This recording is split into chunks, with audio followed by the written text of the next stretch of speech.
नमस्कार। आज मैं आपको एक अंधेर नगरी चौपट राजा की कहानी सुनाने जा रहा हूँ। ध्यान से सुनिए कि ऐसा भी राजा होता है जो प्रजातंत्र को उसे ज्ञान नहीं होता है, अपने आप को राजा समझता है। श्रोताओं सुनिए ध्यान से, ज्यादा विलंब ना करते हुए ले चलता हूँ मैं सीधे कहानी की तरफ। एक समय की बात है, एक गुरु के यहाँ एक चेला एक शिष्य शिक्षा ग्रहण करता था। बहुत समय बीत जाने के बाद में गुरु जी ने अपने शिष्य से कहा कि अब आपकी शिक्षा पूर्ण हो गई, अब आप अपने घर पर जाइए। शिष्य बोला, अभी तो मेरे साथ वाले जो शिक्षा कर रहे हैं उनको काफी समय बाकी है, मुझे तो 4-5 साल और यहाँ रहना चाहिए। तो गुरु जी ने कहा, जैसी आपकी इच्छा, क्योंकि उसने गुरु की बात को नहीं माना। आपको बता दें कि माता पिता गुरु का कहना मानना चाहिए, बिना सोचे समझे, बिना विचार करे हुए। जब ऐसे ही चलता रहा, एक समय कुछ समय बीतने के बाद में गुरुजी और शिष्य भिक्षा मांगते मांगते मांगते मांगते एक नगर में पहुंच जाते हैं और वहां पर एक पेड़ के नीचे विश्राम करते हैं। विश्राम करके, उस नगर का नाम था अंधेर नगरी, जहां का राजा था चौपट। तो जो वो शिष्य था वो भिक्षा मांगने के लिए, भिक्षा लेने के लिए गया मार्केट में। वहां क्या देखता है, वहां टके सेर खाजा, टके सेर भाजी, मतलब जो भी खाने की वस्तु थी वो सिर्फ एक ही भाव की थी। चाहे मिठाई लो, चाहे सब्जी लो, चाहे खाना की कोई भी वस्तु, मतलब सिर्फ एक ही रेट थी। तो उसने क्या खरीदा, उसने मिष्ठान खरीदा। उसने कहा, सूखी रोटी तो खाते खाते बहुत दिन हो गए, जब सबका भाव एक ही है तो क्यों ना मिठाई खानी चाहिए। अपने गुरु के पास आया तो गुरु से कहा, इस नगर में तो सबका भाव एक ही है, इसलिए मुझे मिठाई ही खानी चाहिए, क्योंकि जब सबका भाव एक ही है, सूखी रोटी खाते खाते बहुत दिन हो गए हैं, इसलिए मुझे तो मिठाई खानी चाहिए। गुरु बोले, बेटा इस नगर में रुकना उचित नहीं है, क्योंकि जहाँ की एक ही रेट हो, एक ही भाव हो, वहां रुकना नहीं चाहिए। वहां का राजा कैसा होगा जहां हर चीज का मूल्य एक ही है। शिष्य बोला, अरे गुरुजी कैसी बातें कर रहे हो, यहाँ तो सूखी रोटी खाते खाते बहुत समय बीत गया है, लेकिन आज मुझे जो मिष्ठान प्राप्त हुए हैं एक ही रेट के, तो मैं आज बहुत खुश हूँ। गुरुजी बोले, मैं तो जा रहा हूँ उस नगर को छोड़कर। तब शिष्य बोला, आप जाओ, मैं नहीं जाऊंगा, मैं नहीं जाऊंगा। जब शिष्य बोला, मैं नहीं जाऊंगा, आपको जहां जाना हो तो जाइए। गुरुजी उससे शिष्य कर कि जाओ बेटा, मैं जा तो रहा हूं, जब आपको याद कोई दिक्कत हो, कोई दुख हो, तब आप मुझे याद कर लेना। मैं यहाँ पर आपको, जहां पर आप याद करोगे, मैं वहां पर ही आपको मिल जाऊंगा। गुरुजी अपने शिष्य से ये बात कहकर चले गए। अब जो शिष्य था वो रोज मिष्ठान खाता था, अच्छे अच्छे पकवान खाता था, उसका शरीर हष्ट पुष्ट हो गया, बहुत मोटा सा हो गया और बिल्कुल उसे बहुत चैन की नींद जीने लगा। एक समय की बात, कुछ समय बीता, वहां अंधेर नगरी का जहां का राजा चौपट था, उसमें उसी के नगर में एक पड़ोसी की दीवार गिर गई और उस पड़ोसी की दीवार से उसकी बकरी दब के मर गई। जब पड़ोसी की दीवार गिरी तब बकरी दबकर मर गई। जब बकरी दबकर मर गई तो जो पड़ोसी था वो न्याय मांगने के लिए राजा के दरबार में पहुंचा। जब राजा के न्याय दरबार में पहुंचा न्याय के लिए, फिर राजा ने कहा, आपकी बकरी मर गई पड़ोसी की दीवार से, तो आपको क्या चाहिए? वो बोला, मुझे जान के बदले जान चाहिए। राजा बोला, जान के बदले आपको जान मिलेगी, जान के बदले जान मिलेगी, क्योंकि जब बकरी मर गई, बकरी के बराबर में जान चाहिए। एक ऐसा राजा है, वो ही तो कहते हैं टके सिर खाजा, टके सिर भाजी, अंधेर नगरी चौपट राजा। राजा ने अपने सैनिकों को हुक्म दिया कि जाओ पड़ोसी को बुलाया जाए। जब पड़ोसी को बुलाया गया, पड़ोसी से कहा, ए पड़ोसी, ये तेरी दीवार कैसी थी जिससे आपके पड़ोसी की बकरी दबकर मर गई? पड़ोसी बोला, हे महाराज, हाथ जोड़कर बोला, महाराज इसमें मेरा कोई कसूर नहीं है, ये तो दीवार बनाने वाले कारीगर का कसूर है, दीवार बनाने वाले मिस्त्री का कसूर है कि उसने दीवार कैसे जोड़ी जिससे दीवार गिर गई। राजा बोला, ये तो बात बिल्कुल सही कह रहा है, चलो दीवार जोड़ने वाले मिस्त्री कारीगर को बुलाया जाए।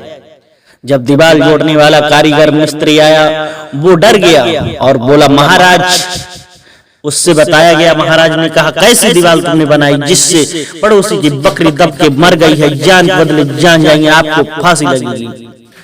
तब कारीगर हाथ जोड़कर बोला, इसमें मेरी कोई गलती नहीं है, मेरा कोई दोष नहीं है, इसमें तो ईंट बनाने वाले का दोष है, ईंट जोड़ने वाले का दोष है। राजा बोला, बात तो बिल्कुल ये सही कह रहा है, चलो ईंट जोड़ने वाले को बुलाया जाए। जब ईंट जोड़ने वाला आया, बोला, महाराज ने कहा, कैसी ईंटें जोड़ी जिससे पड़ोसी की बकरी दबकर मर गई है, जान के बदले जान, फांसी होगी तेरी।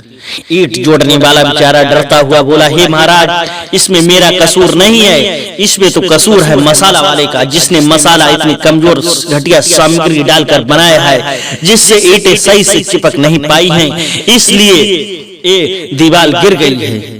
राजा बोला, बिल्कुल ये सही कह रहा है, इसलिए इसे छोड़ो और मसाला बनाने वाले को बुलाया जाए।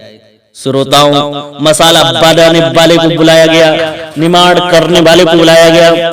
मसाला वाले बोला हाथ जोड़कर, हे राजा, इसमें मेरा कोई कसूर नहीं है, क्योंकि मैंने तो अच्छा सा मसाला बनाया था, अच्छी सी सामग्री लगाई थी, इसमें दोष है कि पानी डालने वाले का, उसने सही से मसाला को मिलाया नहीं, इसलिए ये दीवार गिर गई। राजा बोला, बात तो ये बिल्कुल ठीक कह रहा है। जब पानी डालने वाले को बुलाया गया, पानी डालने वाला डरते हुआ बोला, उसे पूरी बात बताई गई कि एक पड़ोसी की दीवार गिरने से बकरी दब गई। तभी वो बोला, पानी डालने वाला, हे महाराज, मेरा इसमें कोई दोष नहीं है, मैंने तो पानी सही से डाला था, इसमें उसका दोष है जिसने ये मशक बनाई थी। श्रोताओ, मशक उसे कहते हैं, पहले एक पात्र चलता था पानी के लिए जो चमड़े की खाल का बनता था।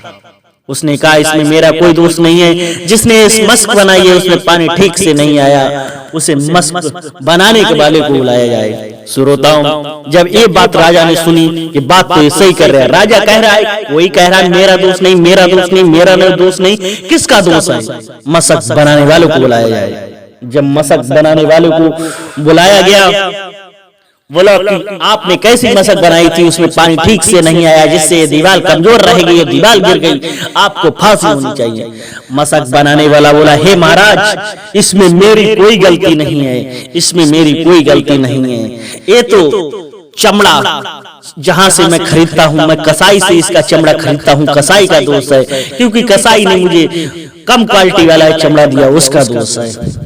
श्रोताओं, जब राजा ने कहा किसी का भी दोष नहीं है, जाओ कसाई को बुलाया जाए। जब कसाई को बुलाया गया तो कसाई ने कहा, मैं तो खाल सही से लगाता हूँ। राजा ने बिना सोचे समझे कहा कि इस कसाई को फांसी दो, क्योंकि कोई कहता है मेरा दोष नहीं है, मेरा दोष नहीं है, इस कसाई को फांसी दो जल्दी से।